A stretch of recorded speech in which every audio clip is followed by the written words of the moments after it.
হে মানুষ, তোমরা মদ, জুয়া, গান, বাজনা, ভাগ্য নির্ণয় করে এরকম জিনিস থেকে বেঁচে থাকো।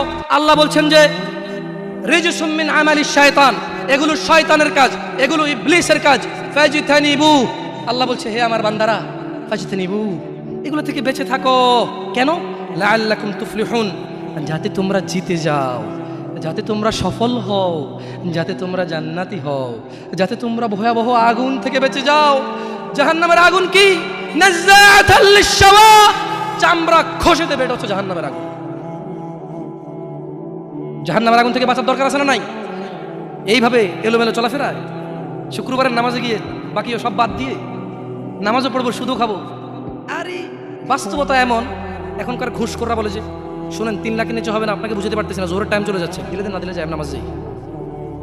বড় আশ্চর্য, বড় আশ্চর্য। আরে ভাই, নামাজ আল্লাহর সাথে অপরাধ, ক্ষমাকারী কে? জানা আল্লাহর সাথে অপরাধ, ক্ষমাকারী কে? মদ পান আল্লাহর সাথে অপরাধ, ক্ষমাকারী কে? কিন্তু যার থেকে ঘুষ নিছেন, এটা কি আল্লাহর হোক না মানুষের হোক? ক্ষমাকারী কে? মানুষ, আল্লাহ না। আল্লাহ ক্ষমা করবে না, আল্লাহ নিজের উপর হারাম করে দিয়েছে এটা। দেখুন দিনী ভাইয়েরা, জেনা ব্যভিচার এত পরিমাণ বেড়েছে। হে মুসলমান, হে মানুষ, মুনাফিকের ফাঁদে পা দিও না। তারা চায় তোমরা বেহায়াপনা, নির্লজ্জতা, নোংরামো, অশ্লীল চরিত্রকে আপন করে নাও, যা তোমাদের দুনিয়া ও আখিরাতকে সম্পূর্ণ ধ্বংস করে দিবে, যা তোমরা তোমার নিজের ও তোমার ভবিষ্যৎ প্রজন্মের দুনিয়া ও আখিরাত অন্ধকার করে দেবে।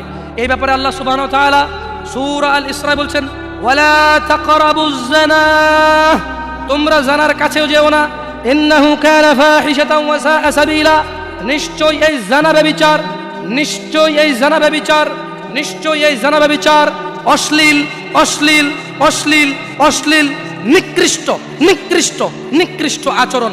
রাসূলুল্লাহ সাল্লাল্লাহু আলাইহি সাল্লাম বলেন, জানাকারী ব্যক্তি যখন সে জানা করে ওই সময় তার ঈমান থাকে না। চোর যখন চুরি করে ওই সময় সে মুমিন থাকে না। মদখোর, নেশাগ্রস্ত লোক যখন সে নেশা করে ওই সময় তার ঈমান থাকে না। চিন্তা করে দেখেন তো, মদ খাওয়া অবস্থা মারা গেলে কি হয়ে মরলেন বলেন তো? যতই হজ করেন কি হয়ে মরলেন? হজ করতে কে বলছে? আল্লাহ। হজ করতে কে বলছে? মুহাম্মদ সাল্লাল্লাহু আলাইহি সাল্লাম।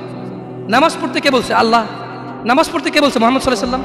ওই একই মুহাম্মদ সাল্লাল্লাহু আলাইহি সাল্লাম বলছে, চোর চুরি করার সময়, মদখোর মদ খাওয়ার সময়, জানাকারী ব্যক্তি যতক্ষণ ওই মহিলার সাথে থাকে এর ঈমান কি? বলেন কতদিন বাঁচবেন? কে আছেন বলতে পারেন? আবারও পাইলাম না। আমি ভাবছি এতক্ষণ ওয়াজ শোনার পর একটু সাহস হবে, বলবো যে আমি এতদিন বাঁচবো। তো যে জানা করতে গেলেন তার মানে গ্যারান্টি আছে যে যা জানাটা না করে চলে আসবো, তারপরে মরবো তওবা করে, না? এরকমই তো কিছু নাকি? আল্লাহ আমাদেরকে বুঝার তৌফিক দান।